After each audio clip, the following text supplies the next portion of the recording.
Bible कहती जब परमेश्वर आपको बुलाता है तो उसका एक मकसद है आपकी लाइफ के लिए।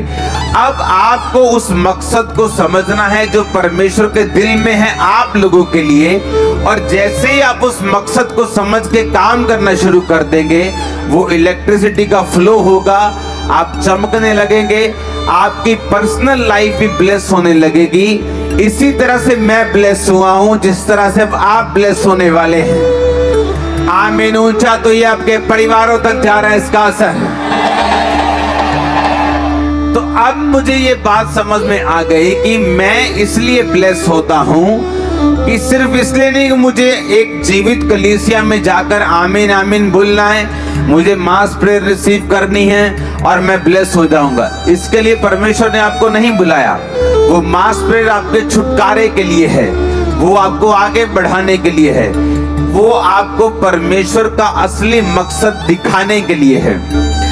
जब बाइबल कहती है, जब हम शमूएल की पुस्तक पहला शमूएल उसका 30 उसकी 6 आयत को पढ़ते हैं तो लिखा, और दाऊद बड़े संकट में पड़ा क्योंकि लोग अपने बेटे बेटियों के कारण बहुत शोकित होकर उस पर पथराव करने की चर्चा कर रहे थे, परंतु दाऊद ने अपने परमेश्वर यहोवा को याद करके हियाव बांधा। अब यहाँ पे लिखा कि दाऊद बड़े संकट में पड़ा। रीजन क्या था? कारण ये था कि दाऊद के सारे लोग बंदी बना लिए गए थे और दाऊद के सारे लोगों को उसके दुश्मनों ने बंदी बनाकर वो ले गए और दाऊद के अपने लोग उसे पत्थरवा करने की चर्चा करने लगे। अब दाऊद यहाँ पर बाइबल कहती है कि परमेश्वर यहोवा को याद करके उसने हौसला बांधा, उसने हियाव बांधा। परमेश्वर यहोवा को कैसे याद किया? नाम लिया उसका। बाइबल कहती खुदा अपने वचन में रहता है। उसने वचनों को याद किया कि चाहे मैं घोर अंधकार के तराई के बीच में से होकर चलूं, मृत्यु की वादियों में से होकर चलूं, पानी में से होकर चलूं, तो मुझे वो डुबो ना पाएगा, मौत की वादी मुझे मार ना पाएगी, आग मुझे जला ना पाएगी। बाइबल कहती उसने परमेश्वर के वचनों को याद करके हियाव बांधा। जब आपके आसपास का माहौल डर वाला है या आपके आसपास का माहौल कंफ्यूजन भरा है, बेचैनी से भरा हुआ है, और अगर आप बाइबल नहीं पढ़ते आप कभी भी छुटकारा नहीं पाएंगे। जिस चर्च में आप जाते हैं, अगर उस चर्च का जो सरमन, उसका वचन आपको बाइबल पढ़ने और खुद प्रार्थना करने को प्रेरित नहीं करता, तो आप गलत सरमन सुन रहे हैं। दाऊद ने, बाइबल कहती, यहोवा के वचन को याद किया, क्योंकि जब माहौल आपके आसपास इतना खराब था तो बाइबल कहती है कि दाऊद ने यहोवा के वचन को याद किया, स्मरण किया और हियाव बांधा, और उसके वचन को याद करके दाऊद ने अपने मन में मनन करके परमेश्वर में हियाव बांधकर आगे बढ़ा और वो बचाया गया। जब विरोध होता है, आपकी लाइफ में कुछ परीक्षाएं आती हैं या बीमारी की एंट्री होती है या कुछ परीक्षा की एंट्री होती जो परमेश्वर की ओर से है, सबसे अधिक जो आपको उस समय चाहिए वो परमेश्वर का वचन है।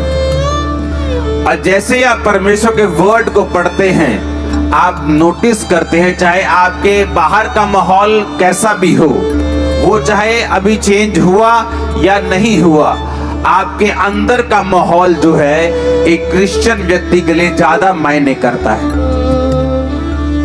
जब अंदर का माहौल हिलता है तो आप डूबते हैं। बाइबल कहती पतरस जब परमेश्वर को पूछ कर चलने लगा कि प्रभु अगर तू ही है तो पानी पे चल के आऊं, तो परमेश्वर ने कहा आ जा। जब पानी पे चलने लगा, बाहर का माहौल तो वही था, आंधी और तूफान आ रहे थे, अंदर का माहौल बदल गया और वो डरने लगा, क्योंकि शैतान ने कहा ओए तुझे मालूम नहीं, इंसान को पानी पे चलने के लिए तो बनाया नहीं गया, मछलियों को बनाया गया। परमेश्वर ने तो मछलियों को बनाया पानी पे चलने के लिए और बहने के लिए और तैरने के लिए, तुझे तो नहीं बनाया, तो डूब जाएगा अभी। और जैसे ही उसने शैतान की बातों की ओर ध्यान दिया, शैतान भी वचन का प्रयोग करता है। वो भी वचन में क्या लिखा है उसको आपके खिलाफ प्रयोग करने की कोशिश करता है। और जब आप लोगों में वचन नहीं होता, आप उसकी बातों पे यकीन करते हैं और बहुत से लोग परमेश्वर के उस योजना को समझ नहीं पाते और उसे पूरा नहीं कर पाते। हालेलुया। अब जब उसको बाइबल कहती है जब वो पानी पर था और जब पानी पर चलकर शक आ गया और डूबने लगा, तो परमेश्वर ने ये नहीं कहा तू क्यों अविश्वासी बना। परमेश्वर ने कहा तूने क्यों अल्प विश्वासी, तूने क्यों संदेह किया, थोड़े विश्वासी, यानी तेरे अंदर संपूर्ण विश्वास नहीं, तूने क्यों शक किया, तूने क्यों विश्वास नहीं किया। दाऊद ने परमेश्वर के वचन को याद करके, बाइबल कहती है, हौसला बांधा, हियाव बांधा। आपको ये बात समझ आनी चाहिए, पास्टर्स को खासकर जब वो सेवा में होते हैं, जब वो अलग अलग तरह की परीक्षाओं में या दुखों में या किसी तरह के सताव में होते हैं, आपको एक चीज जो चाहिए वो है परमेश्वर का वचन। आप जैसे ही परमेश्वर के वचन में जाते हैं, एक रेस्ट, एक विश्राम जो है आपकी स्पिरिट में एंटर करता है। और जब तक ये विश्राम आपकी लाइफ में, आपकी स्पिरिट में एंटर नहीं करता, बाइबल कहती है आप बड़े बड़े काम नहीं कर। Hallelujah, hallelujah, hallelujah. मेरा ईमान है कि आप इन वीडियो को वसीले से बरकत पा रहे हैं। इसी तरह की और वीडियो देखने के लिए आप हमारे चैनल को सब्सक्राइब करें ताकि आने वाली हर एक वीडियो आप तक पहुंचती रहे, और दूसरों को भी शेयर करें ताकि दूसरे भी इस कलाम के वसीले से बरकत पाए। खुदा आप सबको बरकत दे। God bless you all.